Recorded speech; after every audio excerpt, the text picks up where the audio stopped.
Dans cette vidéo, je vais vous expliquer comment créer étape par étape votre première campagne de génération lead sur Facebook. Dans cette vidéo, je vais faire le parti pris d'utiliser des formulaires qui sont intégrés à Facebook, ce qui rendra le suivi ainsi que l'optimisation beaucoup plus simple. La première étape, c'est déjà d'avoir une idée de ce que vous souhaitez mettre en avant. Quels sont les visuels publicitaires que vous souhaitez créer? Quels sont les textes publicitaires? Quelle cible vous souhaitez toucher? Qu'est-ce que vous souhaitez mettre en avant dans votre formulaire? Quelles sont les coordonnées que vous avez besoin de récupérer? On aura besoin de toutes ces informations-là avant même de commencer à faire de la technique. Je le précise souvent dans mes vidéos sur la partie publicitaire, mais toute la partie réflexion, analyse de la cible, analyse du produit, son positionnement, etc. C'est vraiment quelque chose de très important qui ferait une encore plus grande différence que d'avoir une bonne configuration technique de la pub. Allez, on se retrouve sur l'écran, on attaque tout de suite. Donc ce que vous allez avoir besoin déjà, c'est tout simplement un compte publicitaire qui fonctionne, une page Facebook pour pouvoir récupérer les leads, idéalement une page Instagram, comme ça vous permet d'avoir un visuel qui soit cohérent et tous les éléments que je vous ai cités juste avant. Donc ce que vous allez avoir besoin, c'est tout simplement d'un compte publicitaire qui soit évidemment actif, ainsi que d'une page Facebook. Donc une fois que vous avez ces deux choses-là, vous pouvez vous rendre sur le Business Manager sur Facebook, donc sachant que vous avez juste ici, quand vous êtes un petit peu perdu sur le Meta Suite Business comme il l'appelle, vous avez ici la partie tous les outils, puis ensuite gestionnaire de publicité. Donc nous, la première chose qu'on va faire, c'est cliquer sur créer. Donc là, il nous propose un type d'achat enchère, nous ça nous va très bien. On va chercher à générer des prospects. Là, il nous propose de donner un nom à notre campagne, etc. C'est quelque chose qu'on fera un tout petit peu plus tard. Ok, donc là, il nous propose des recommandations. Moi, je fais des campagnes en manuel parce que pour le coup, je trouve que j'ai quand même plus de contrôle. Donc là, on arrive dans la campagne, on a un nom de campagne à mettre. On pourrait mettre par exemple lead gen, formation. On va dire que je reprends un des exemples que j'ai pris sur une de mes vidéos. C'est une formation sur SketchUp, ok. C'est pas une catégorie spéciale. Si vous faites par exemple du crédit, de la gestion de patrimoine, etc., il peut vous dire que vous êtes dans une catégorie spéciale. Notamment en gestion de patrimoine, vous aurez plutôt crédit ou logement. Emploi, il faut faire très attention. Si par exemple vous souhaitez générer du lead pour tout ce qui est MLM, etc., sur la partie emploi, c'est un peu plus compliqué. Et enjeux politiques, moi ça m'est arrivé par exemple à une période où quand on parle de loi Pinel ou quoi que ce soit qui sont des dispositifs d'État, on peut vite, si on met les mauvais mots, tomber là-dedans. Ok, donc ça, tout me va très bien. Moi je vais mettre le budget de campagne Advantage Plus. Pareil, moi je vais vous recommander de jamais être en dessous de 30 € par jour, ce qui fait un petit 1000 € par mois. Parce que pour le coup, sinon en termes de résultats, vous n'aurez vraiment pas quelque chose d'exploitable. Idéalement, c'est pareil que sur Google pour pouvoir bien exploiter la régie, 2 à 3 000 € de budget par mois. Toujours dans la même idée, c'est un canal qui est héroïste. Le but, c'est que vous mettiez de l'argent. Peut-être qu'au début, vous allez devoir faire des tests et tout ne fonctionnera pas comme vous voulez. Mais par contre, ensuite, vous allez vraiment créer quelque chose qui, sur le long terme, va vous aider. Donc moi, je vais vous conseiller de commencer avec 30 € par jour. Ok, donc là, on est bon. Ensuite, on descend d'une strate, on va dans l'ensemble de publicité. C'est là où on va choisir notamment la page Facebook sur laquelle on diffuse. Ça va être là aussi, on va choisir le ciblage ainsi que les emplacements sur lesquels on a envie de se positionner. Donc là, il nous demande le lieu de la conversion. Donc là, site web, formulaire instantané, etc. Donc moi, pour le coup, je prends toujours formulaire instantané. Je trouve que ça marche très bien. Donc là, page Facebook, je vais aller chercher la bonne page Facebook, donc celle de ma société. Hop, donc là, je vais prendre par exemple typiquement Lead Workshop. Ok, donc je peux maximiser le nombre de prospects, ça me va très bien.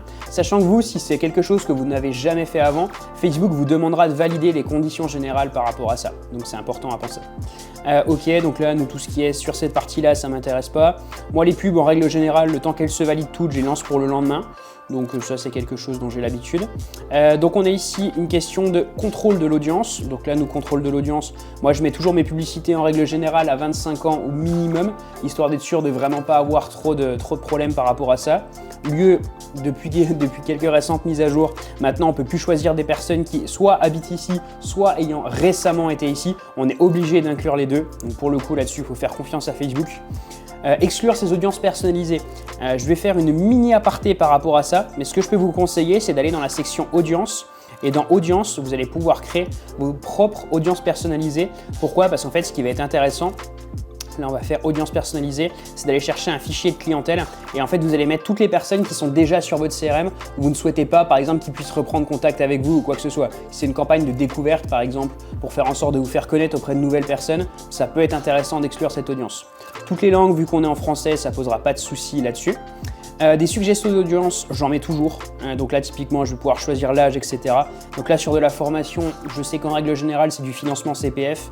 Donc j'essaie d'aller chercher à partir de 28. Je sais qu'à partir de 60, en règle générale, c'est pas ce qu'il y a de plus incroyable en termes de résultats. Par exemple, en ciblage avancé, je pourrais mettre architecture, histoire d'avoir quelque chose d'intéressant. Donc là, j'ai domaine. Ok, donc là, j'ai différentes choses.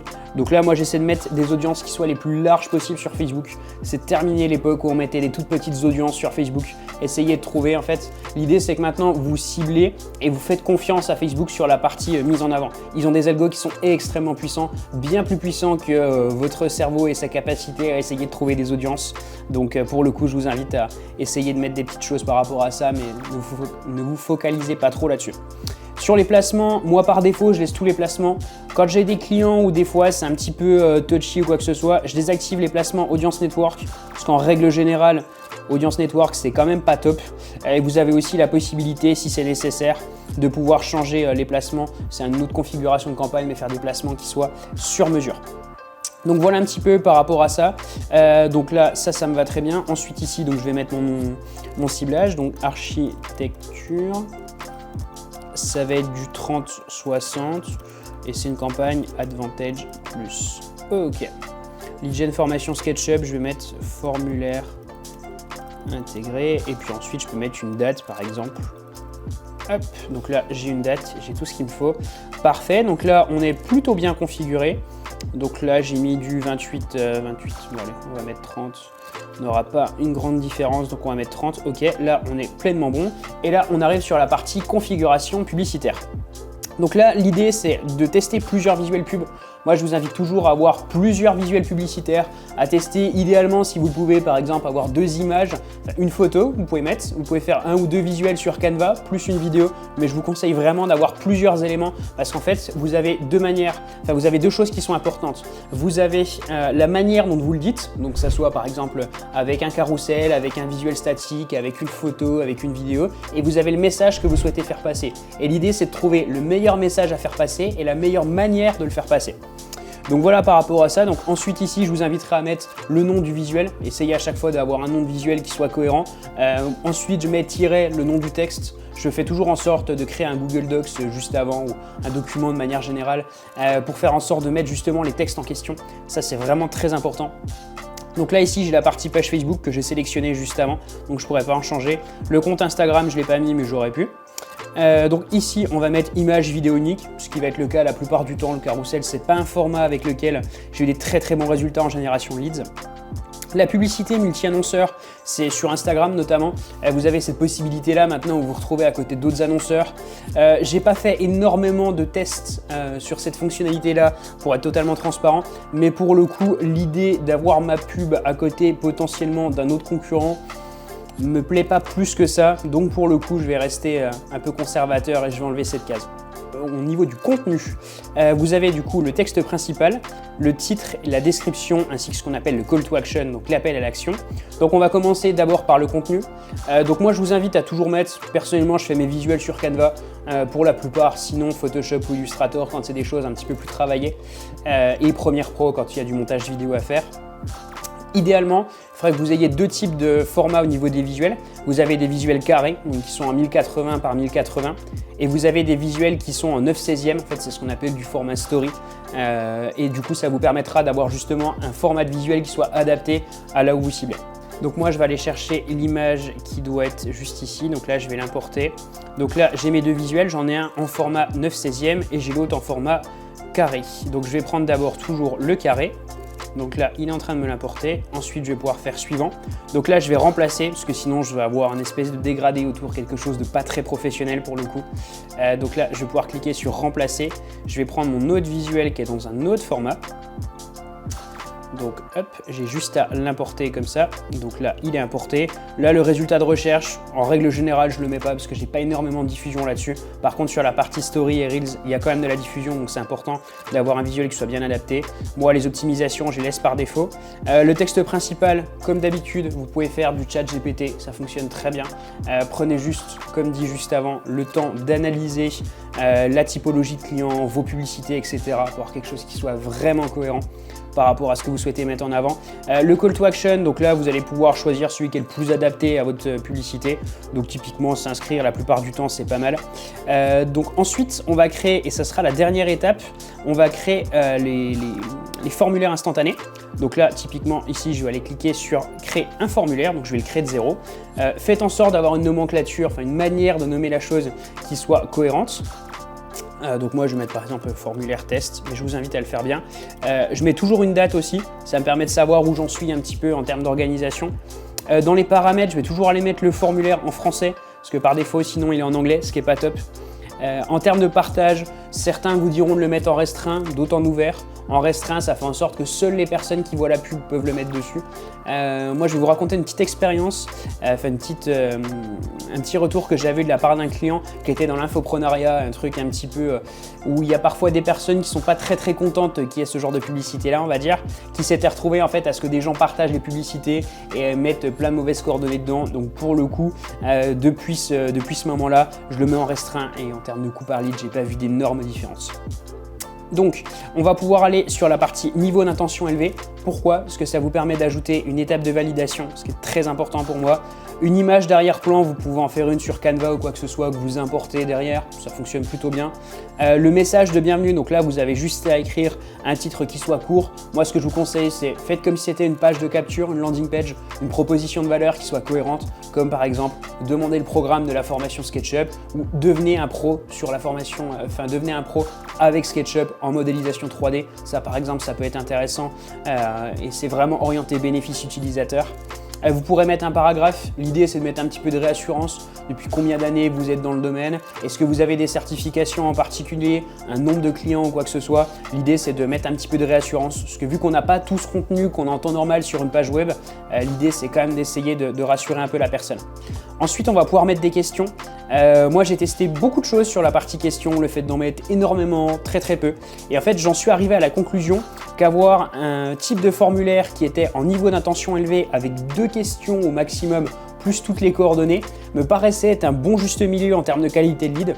C'est mon retour personnel, il ne faut pas forcément prendre ça comme parole d'évangile, mais pour le coup c'est un retour qui peut être intéressant.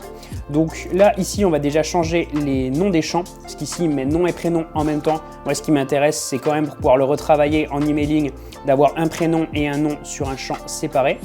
Et je me débrouille toujours aussi pour avoir un numéro de téléphone. Ça pour le coup c'est assez important pour moi.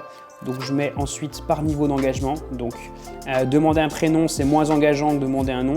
Enfin, c'est au même niveau d'engagement. Ensuite email, ensuite numéro de téléphone. Ça fonctionne plutôt bien pour le faire comme ça. Ensuite ici vous pourrez expliquer que vous demandez les coordonnées pour pouvoir envoyer le programme.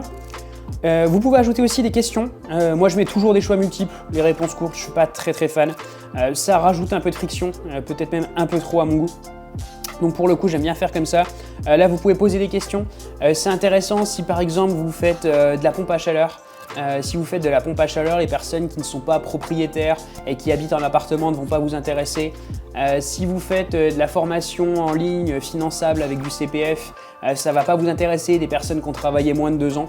Donc on a cette idée de pouvoir ajouter de la logique conditionnelle ici et faire en sorte que si la personne est hors cible, ce qu'on appelle, c'est-à-dire n'est pas dans nos critères, on ferme le formulaire et sinon on envoie le formulaire ou sinon on peut faire un système qui permet d'accéder à différents types de questions. Donc ça c'est assez intéressant. Je vous laisserai le configurer par vous-même pour voir un petit peu quelles sont les possibilités, mais comme ça vous donne déjà une première idée. Vous avez l'obligation de mettre une politique de confidentialité sur Facebook. Vous pouvez mettre les mentions légales de votre site internet, ça marche très bien, même si idéalement il faut mettre la politique de confidentialité. Vous n'avez pas le droit de mettre un lien vers un fichier PDF, vers un Google Docs ou quoi que ce soit. Vous êtes obligé de mettre le lien vers un site internet. Petit tip, si jamais vous n'avez pas de site internet et que vous souhaitez faire un truc un petit peu rapide, sur la version gratuite de Webflow, vous êtes peut-être limité à 2 ou 3 pages, mais vous pouvez faire un petit site internet rapidement sur Webflow et vous avez vraiment un truc qui est gratuit sur lequel vous pouvez mettre vos mentions légales et tout peut être hébergé là-dessus, donc ça peut être pas mal. Donc là, texte du lien, vous pourrez mettre mention légale, CGV ou CGU ou quoi que ce soit, ou politique de confidentialité comme elle est exactement demandée par Facebook. Donc là, la décharge de responsabilité à titre personnel, je ne la mets pas, parce qu'en fait, c'est les clauses de Facebook par défaut. Donc moi, ça me va plutôt bien. J'ai une étape de révision qui me plaît plutôt bien. En fait, cette étape, c'est vérifier vos informations, politique de confidentialité, avec la possibilité d'aller bouger le petit curseur. En fait, ça se fait en tactile, ça se fait assez bien pour faire en sorte de valider les informations. Moi, ça me plaît beaucoup. Et puis ensuite, j'ai une page de fin. Donc, vous pouvez avoir une page de fin pour les leads qui sont hors cible et une page de fin pour les leads qui sont vraiment dans la cible. Petit pro tips, ce que je vais vous conseiller, c'est les leads qui sont hors cible. Mettez que vous avez bien reçu leur demande et que vous les recontacterez si c'est nécessaire. Parce que pour le coup, j'ai déjà eu le cas avec certains clients où des personnes avaient rempli le formulaire, étaient arrivées à la fin et en fait voyaient on leur mettait malheureusement vous n'êtes pas éligible ou quoi que ce soit, et elles nous refaisaient une demande derrière avec des informations qui étaient évidemment plus réelles. Donc c'était vraiment un problème pour le coup. Donc je peux vous recommander de mettre juste quelque chose d'assez neutre, dites pas forcément que c'est hors cible ou quoi que ce soit, ça peut être pas mal.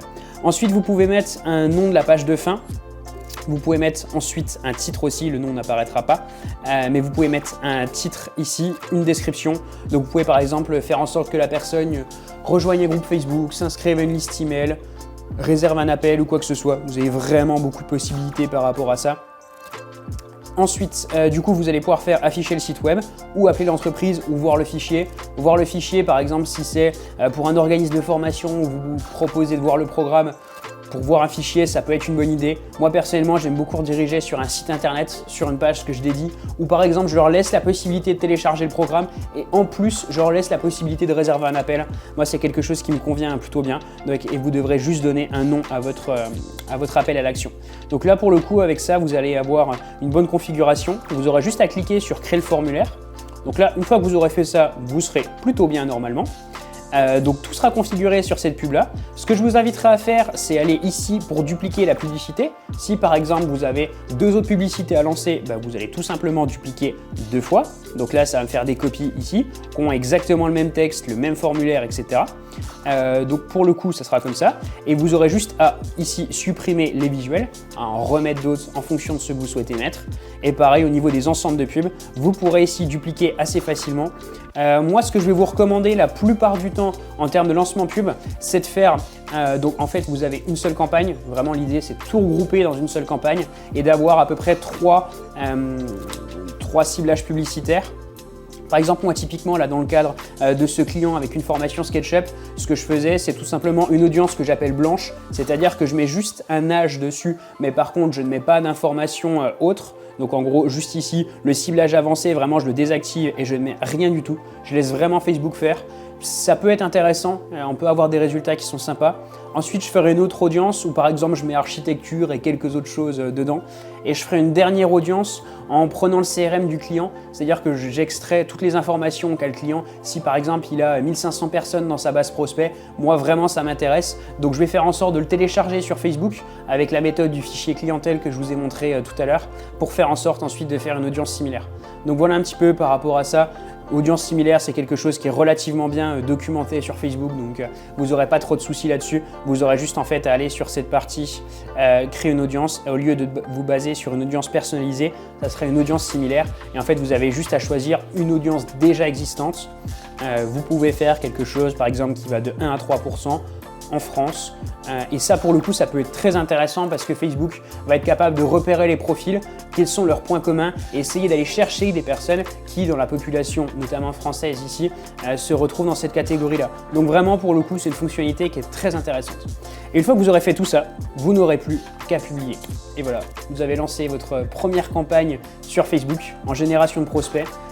C'est la méthode la plus simple pour générer des prospects avec Facebook. Vous avez plein d'éléments à savoir ensuite si par exemple vous souhaitez récupérer les prospects, etc. Mais vous, ce qui va vous intéresser dans un premier temps certainement, c'est d'avoir un système simple. Ce système simple, je viens de vous le partager. Le dernier petit élément à la limite qui pourrait vous manquer, c'est comment aller récupérer ces prospects. Donc pour aller récupérer ces prospects, vous avez juste à aller en fait dans le Meta Business Suite, comme il l'appelle. En fait, dans la partie, par défaut, vous arrivez sur la partie messagerie. Là, sur le côté, en fait, vous n'avez justement pas les textes qui sont affichés. Vous avez juste des petites icônes ici. Et en fait, vous aurez juste à aller dans le centre de prospect et cliquer sur l'accès, justement. Je crois que vous avez une petite pop-up qui s'ouvre, vous demandant si vous êtes bien d'accord avec les conditions d'accès, etc. Et pour le coup, comme ça, vous pourrez accéder à toutes les informations du prospect. Donc là, pour le coup, j'en ai pas sur ce compte-là, donc il n'y en a pas, mais ça peut être assez intéressant et vous pouvez le télécharger sans souci ici pour l'importer dans votre CRM. Si jamais vous avez des questions ou quoi que ce soit sur la procédure, sur des points bloquants ou quoi, n'hésitez pas, comme d'habitude, les commentaires sont là pour ça. Moi, je vous dis à très bientôt.